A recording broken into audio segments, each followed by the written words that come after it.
सबसे पहले आपके चैनल के माध्यम से जितने भी श्रोतागण हैं, दर्शक हैं, सभी को मेरी तरफ से जम्मा जम्मा जोहार, जय धर्मेश। क्योंकि हम सभी जानते हैं और ये पूरा देश जानता है कि ये आदिवासियों का क्षेत्र है। फिफ्थ शेड्यूल के तहत आने वाला, पांचवी अनुसूची के तहत आने वाला ये झारखंड राज्य आज 29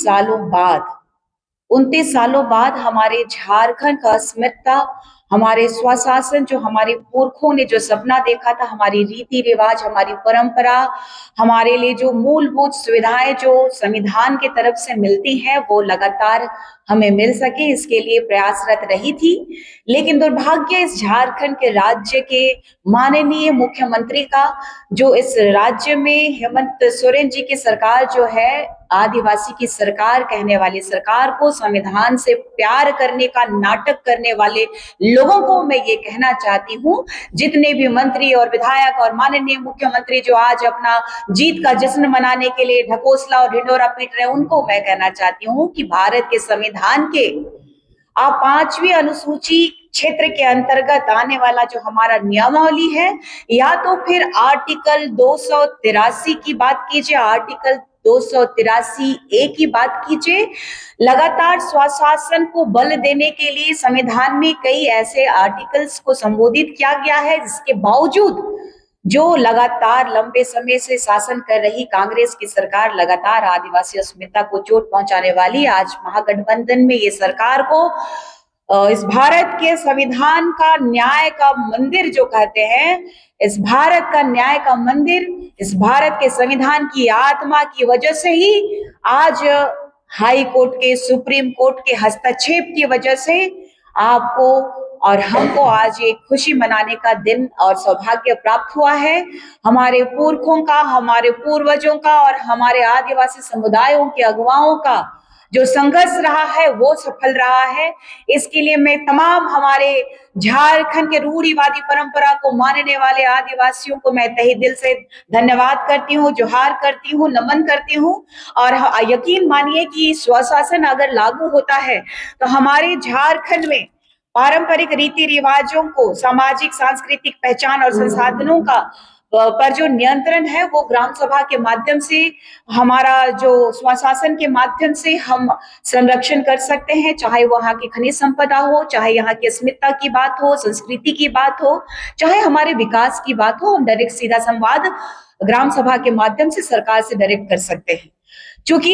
इस ग्राम सभा के माध्यम से और एक चीज मैं बताना चाहती हूँ कि लगातार भारत की आजादी से पहले और आजादी के बाद भी आज जो आदिवासी अपने अस्मिता की लड़ाई लड़ते रहा है। एक समय जो कहा जाता था कि आदिवासी जो पैदा होते हैं और क्रिमिनल घोषित कर दिया जाता था, उसी को दूर करने के लिए भी ये पेशा अधिनियम कानून लागू किया गया था। इसमें एक अहम और महत्वपूर्ण जानकारी ये है कि जो ग्राम सभा के जितने भी पदाधिकारी होंगे, उनको 48 घंटा में जिस किसी भी व्यक्ति के, गांव के किसी भी व्यक्ति की अगर गिरफ्तारी होती है तो कारण बताना होगा कि आप क्यों गिरफ्तारी कर रहे हैं, किस विषय को लेकर के गिरफ्तारी कर रहे हैं। आपको ग्राम सभा कोऑपरेट करेगी, लेकिन ग्राम सभा को आपको बताना होगा, ताकि जो हमारे पूरे भारत में जो आदिवासियों को नक्सल बोल के मार दिया जाता था, या तो फिर हमें कमजोर करने के लिए अनर्गल किसी केस में फंसा दिया जाता था, इससे बहुत बड़ी निजात हमें मिलने वाली है। और जहां जहां पे जिस तरीके से हम लोग अवैध खनन के बारे में बात करते हैं, चाहे वो कोयला के बारे में बात कीजिए, चाहे बालू के बारे में बात कीजिए, चाहे वो पत्थर के बारे में बात कीजिए, चाहे बॉक्साइट्स के बारे में बात कीजिए, लगातार हमारे झारखंड में अवैध खनन इसी सरकार में हो रहा है। और इसी सरकार पे नकेल कसने के लिए हमारे इस भारत देश का न्याय का मंदिर ने इस झारखंड के माननीय मुख्यमंत्री को चेताया कि अगर आप पेशा अधिनियम कानून लागू नहीं करेंगे तो आपके झारखंड के जो आदिवासी अस्मिता को बचाने की आप में ताकत नहीं है, तो आपको 1 रुपया फंड नहीं दिया जाएगा। इसी बात को ये लोग, सत्ता के लालची लोग, लगातार केंद्र की सरकार और केंद्र के संविधान के आत्मा को ललकारने का काम किया है। आप देखिए ना, वो पेशा अधिनियम कानून को उन्होंने प्रेशर होने के बाद लागू किया है, वो भी स्पेशली कैबिनेट की बैठक करके कैबिनेट में अनंत फानन में इन लोगों ने अपना नाक बचाने के लिए इन लोगों ने अपनी उपलब्धि गिनवाने की कोशिश कर रहे हैं। और जितने भी इस सरकार के चमचे और दल्ले प्रवृत्ति के जितने भी माफिया प्रवृत्ति के लोग हैं इस सरकार का गुणगान गाने लग रहे हैं। तो मुझे जहां तक लगता है आज जो है हमारा आदिवासी समुदाय के पास अगर इतने पैसे होते तो मेन रोड के सड़क पे ही आज हम लोग भी दिवालियां मना रहे होते। लेकिन हम गरीब बेहद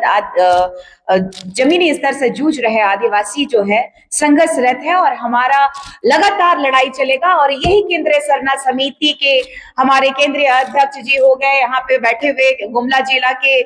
जो अध्यक्ष हैं मेरे पिता जो आदरणीय हंदू भगत जी हैं, इधर हमारी दाहिनी ओर बैठी हैं जो केंद्रीय प्रवक्ता है एंजल लकड़ा जी। तो हम सभी ने मिल करके गुमला से पैदल यात्रा करके राजभवन तक पहुंच करके इस झारखंड राज्य के राज्यपाल महोदय को ज्ञापन देने का काम किया। और देखिएगा इस झारखंड राज्य के कई ऐसे धर्मांतरित लोग जो है इस हमारा यात्रा में पेशा अधिनियम कानून 1996 लागू करो को लेकर के जब हमने आवाज उठाई थी तो कई धर्मांतरित लोगों ने जो लगातार हस्तक्षेप किया है कि पेशा अधिनियम में संशोधन होना चाहिए या पेशा अधिनियम कानून लागू नहीं होना देना चाहते थे, ऐसे लोग जो है बार बार हमें हाथ पे लेके जाने की कोशिश की है। लेकिन हमारा जो संघर्ष है हमारी बुनियादी सुविधाओं के लिए कहिए चाहे हमारे हक और अधिकार के लिए जो इस संविधान में अंकित है वो हम लोग लगातार उलगुलान के माध्यम से अपना हक अधिकार लेके रहेंगे। और लगातार जो पंकराज बाबा कार्तिक उरांव जी ने जो केंद्रीय सरना समिति का गठन किया है तो मैं उनको भी बताना चाहती हूँ जो कहते हैं कि सरना कहाँ से आया, तो 1968 के समय में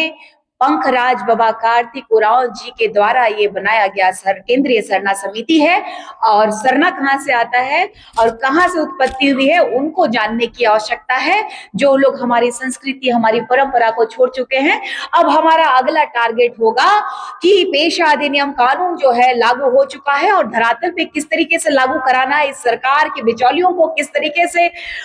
जो है हावी होना चाहते हैं उसको हावी नहीं होने देना है, इस पे हम लोग कार्यरत करेंगे। और साथ ही साथ जब तक डिलिस्टिंग नहीं होता है केंद्रीय सरना समिति लगातार प्रखरता से अपनी संस्कृति अपनी सभ्यता अपनी माटी की रक्षा करेगा। और मैंने जो प्रण लिया था ये अपने केस जो मुंडन करवा के मैंने राष्ट्रपति महोदया को इस भारत देश के माननीय प्रधानमंत्री जी को माननीय गृह मंत्री जी को हमने जो भेजा है अपने केस, और यहाँ के राज्यपाल महोदय को जब तक का जवाब नहीं मिलता है या तो फिर डिलिस्टिंग नहीं होता है, मैं प्रण लेती हूँ आप लोगों के चैनल के माध्यम से पुनः उनको बताना चाहती हूँ जब तक डिलिस्टिंग नहीं होगा तब तक ये मेरे केस मैं स्त्री के वेश में अपने केस को मैं अपना जो खूबसूरती है उसको मैं